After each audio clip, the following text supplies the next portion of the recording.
What I really was impressed with was when you hired a young man to become the manager of your new store over in Wellington. But before he could take on that job, you had him in training for months Right. over at the West Palm on Okeechobee store. And I was so impressed with the amount of training and the enthusiasm that you built with all of the employees that you have.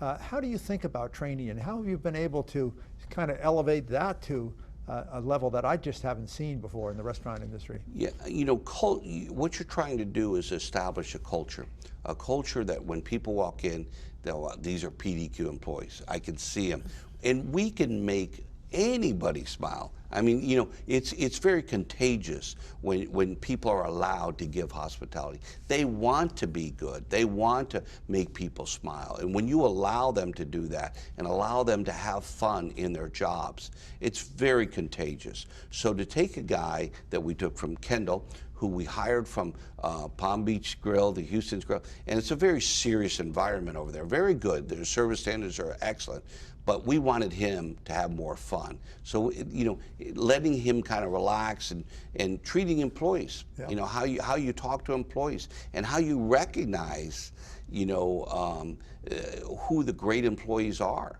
and who's committed. And one of the interesting things about PDQ is the stereotypes of this employee is going to be your star.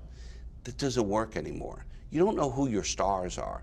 They could have a different they could wear their hair different, they can have a different type of culture than you're used to, and they can be your stars. It's very interesting to find out how the stars rise within your organization. So what's been impressive to me, Tim, is that you have come up with some really great ideas, but there are a lot of smart people coming up with great ideas.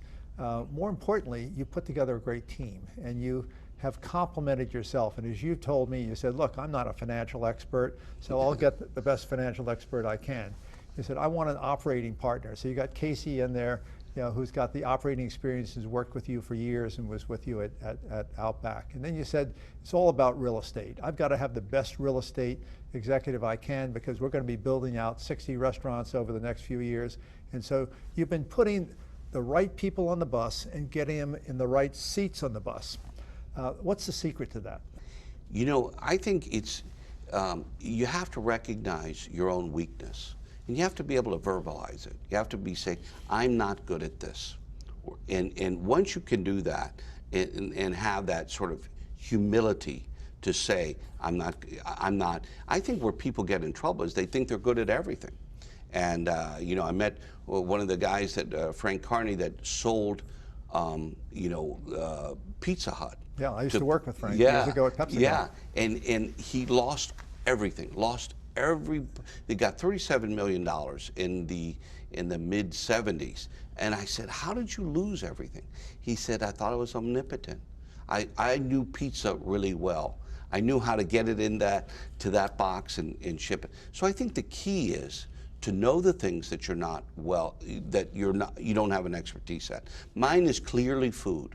And I love food, and I love hospitality, I love hiring people, but financing and raising money, they're all very, very challenging to me. So I knew I need to bring people in, like you, who joined our board, and I'm thrilled about that, to give us that sort of guidance that can truly know where the grenades are and know where the landmines are.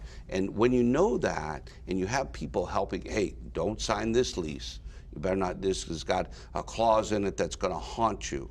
Or in a bank financing document that, hey, the prepayment penalty is extraordinary in this, you can't do this.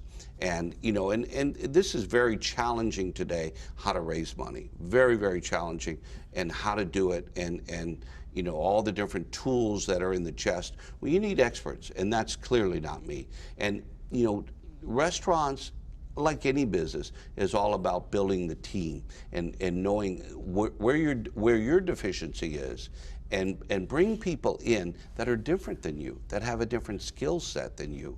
That's what's so important, is to admit where your deficiencies are, and then bring people to surround that. And then the most important thing is how to incentivize them, how to make them feel a part. Don't be nervous or shy about giving up some ownership. You know, get a smaller piece of the pie and make that pie as big as you can make it. That's the key in how to develop a big organization from small. Be willing to share. And if you're not willing to share, you will always be small-minded and have a small company.